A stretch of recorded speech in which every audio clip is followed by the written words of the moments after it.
Just one question. I got to ask you, where was your head at when Osimhen missed that chance in the second half? I know he wanted to score two, but you got to tell me where your head was at because the whole bench went crazy. Yeah, when I saw him running at the goalkeeper, I was sure that he was going to score. But yeah, and, after that, we're trying to encourage him, and we want to make sure that he wasn't disheartened. And he stole the show again, and I think that's the kind of player that he is. He has so much resilience. That's how he plays. He keeps fighting, and I'm very happy that he crowned his efforts, but for the whole team, because I think today was a unifying performance for what's been a difficult couple of days, and I think it puts us in good stead for what's to come on Sunday. Obviously, big game, big win. How are you feeling after the game, man? Feel good. Just have to celebrate a little bit because we have a game in a couple of days, so the most important one. Now we just won this one, so I think the most important one is coming on Sunday, so we have to just focus for the next one. But we are just happy for this one. I've got to talk to you about Victor Osimhen. I know he scored 2 goals, but be honest, where was your head at when he had that miss at the end of the second half? I was running with him when he was with the ball. I was running. I even run past the pitch. But it's football. Sometimes it happens. Everybody knows he can score that kind of goal, but it happens. So now he gave us 2, so it's fantastic. So everything is fast. I don't know if you noticed, but the fans, they walked in during the second half. They weren't there for the majority of the first half. I mean, when they walked in, you could hear the noise, you could hear the cheers, you could hear the music. Did that impact the way you guys were playing? Yeah, I think first half we dominated the first half, and within 30 minutes we missed so many chances in the first half. I think the fans, it's more important for the fans to be on the pitch.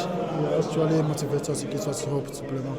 Yeah. And I've got to ask you, during the game, I could see from the stands that there was a few lasers being pointed at you guys. I'm not sure if you noticed during the game, but does that impact, the overall play? We only concentrate on the game. It doesn't matter if there is laser or anything. We just have to focus on the game and make sure we finish the game. I just want to know, obviously at the second, I know you scored 2 goals today, but at the second half there was a big miss that you had.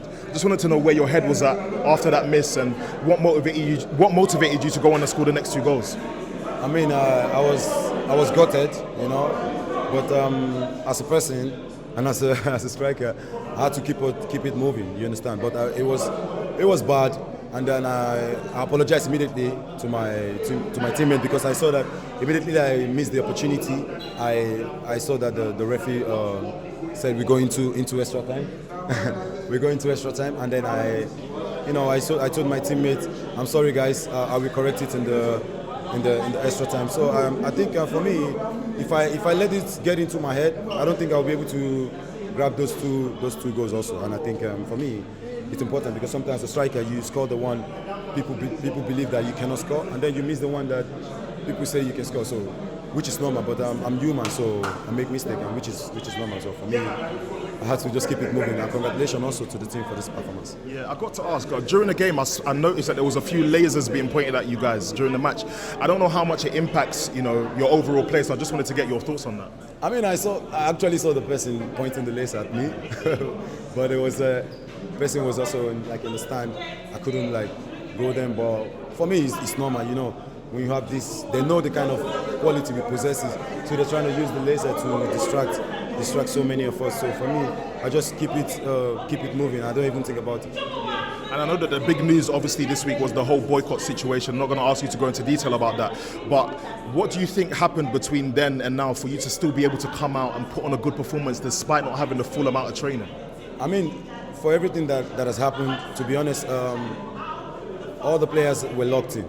Be it we trained or we didn't train, every player was locked in, because even when we were at the club side, we speak with ourselves every time. We had a group that we speak with everyone. We try to motivate ourselves. Even during the club, when we have this performance, everyone congratulates each other and stuff like that. So for me, there are some things that have to be rectified, but I have to say a big kudos to the NFL president.